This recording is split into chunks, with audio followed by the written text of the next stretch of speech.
Yeah! So, ఈ మధ్య చాలామంది ఫేస్ చేసే ఇష్యూ ఏంటంటే erectile dysfunction. So, ED problems, మగవారిలో ఈ సమస్య ప్లస్ ప్రీమెచ్యూర్ ఎజాక్యులేషన్ అంటే శీఘ్రస్ఖలనం గానీ, ఈ ఎరెక్టైల్ డిస్‌ఫంక్షన్ ప్రాబ్లమ్స్ గానీ సాధారణంగా మనం వింటూ ఉన్నాము. సో, ఇది మీరు చాలా సిగ్గుపడ్డానికో, లేదంటే బాధపడడానికో, కన్‌ఫ్యూజ్ అవ్వడానికో, కంగారు పడాల్సినంత సమస్య కాదు. అది మీకు సొల్యూషన్ దొరకనంత వరకే అలా అనిపిస్తుంది. సో, మీరు అంత స్ట్రెస్ తీసుకొని బాధపడాల్సినంత పెద్ద సమస్య కాదు. అయితే మీ అందరికీ తెలియాల్సిన విషయం ఏంటంటే, ఒకప్పుడు ఈ సమస్య 45 లేదంటే 50 సంవత్సరాలు దాటిన మగవారిలో ఎక్కువగా కనిపించేది.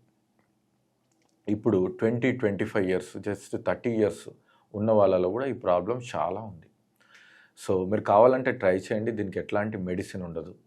ఏమీ ఉండదు. పోనీ ఏదైనా టెస్ట్ చేస్తే తెలుసుకుందామంటే అలా ఉండదు.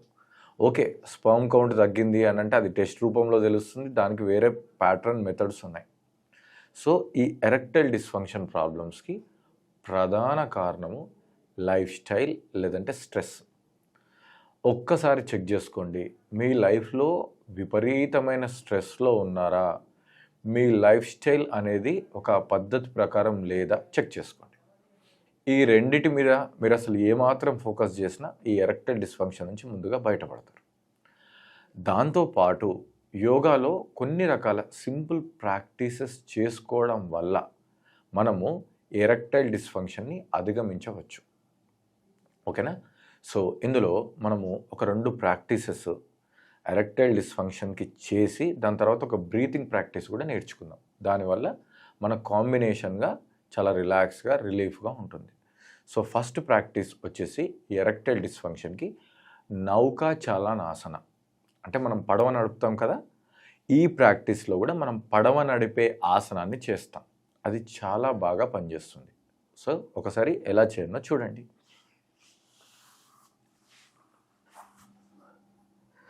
సో, ఇలా 2 కాళ్ళని మీరు స్ట్రెయిట్‌గా పెట్టేసి 2 చేతుల్ని షోల్డర్ పక్కన పెట్టి మీకు ఎంత వీలైతే అంత చేయండి.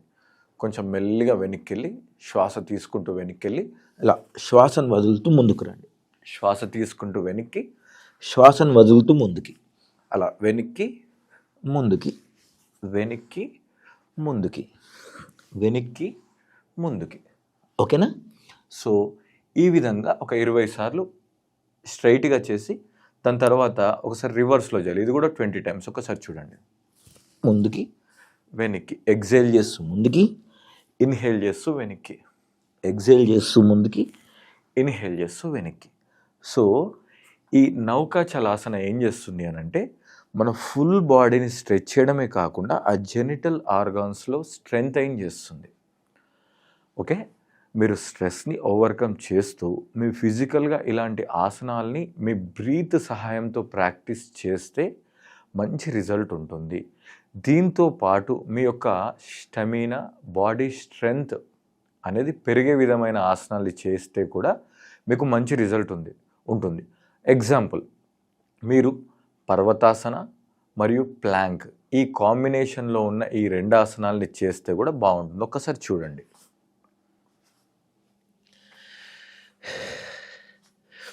పర్వతాసన. సో, మీ ఫుల్ ఫోకస్ మీ జెనిటల్ ఆర్గాన్స్ మీద ఉంచండి. తర్వాత ప్లాంక్ ఈ కాంబినేషన్లో ఉండాలి. పర్వతాసన, ప్లాంక్, పర్వతాసన, ప్లాంక్.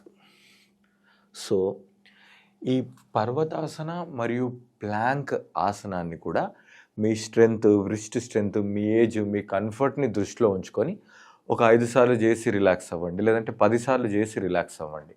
మొత్తం మీద 30 సార్లు రీచ్ అయ్యే విధంగా మీరు ఎన్ని బ్రేక్స్ తీసుకునైనా చేయొచ్చు. ఓకేనా? ఫస్ట్ ప్రాక్టీస్ చేయాలి, ఈ ప్రాక్టీస్ చేయాలి. ఈ 2 ప్రాక్టీస్ చేయడానికి మీ ఎలిజిబిలిటీ ఏంటంటే మీకు తెలిసిన వార్మప్ మినిమం ఒక 5 మినిట్స్ చేసి లైట్గా మీ బాడీ అలసిపోవాలి. లేదంటే వాకింగ్ అయినా చేయండి. లేదంటే వ్రిస్ట్ రొటేషన్, నెక్ రొటేషన్, బాడీలో ఉన్న ఏదో ఒక వార్మప్ చేసి రెండింటిని యాడ్ చేసుకోండి. ఈ 2 చేసిన తర్వాత అలా ప్రశాంతంగా కూర్చొని డీప్గా శ్వాస లోపలికి తీసుకోండి. కంప్లీట్గా శ్వాసను వదలండి.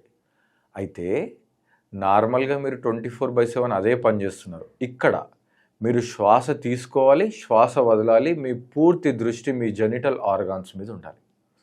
ఓకే, శ్వాస తీసుకుంటున్నప్పుడు నా యొక్క జెనిటల్ ఆర్గాన్స్ స్ట్రెంథెన్ అవుతున్నాయి.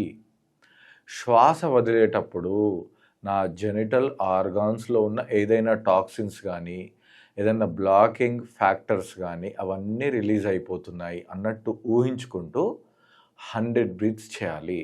ఒకవేళ 100 బ్రీత్స్ చేసే టైం మీ దగ్గర లేకపోతే బ్రేక్స్ తీసుకొనైనా పర్వాలేదు, ఒక 50 ఆర్ 60 బ్రీత్స్ చేయడానికి ప్రయత్నం చేయండి. Simple breathing. ఓకే, శ్వాస తీసుకోవడం, శ్వాస వదలడం, మీ పూర్తి దృష్టి జెనిటల్ ఆర్గాన్స్ మీదనే ఉంచాలి.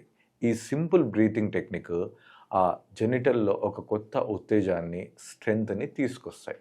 ఓకేనా, ఈ ప్రాక్టీస్ చేసి మీరు మీ యొక్క రిజల్ట్ని కామెంట్ రూపంలో తెలియచేయండి. Thank you.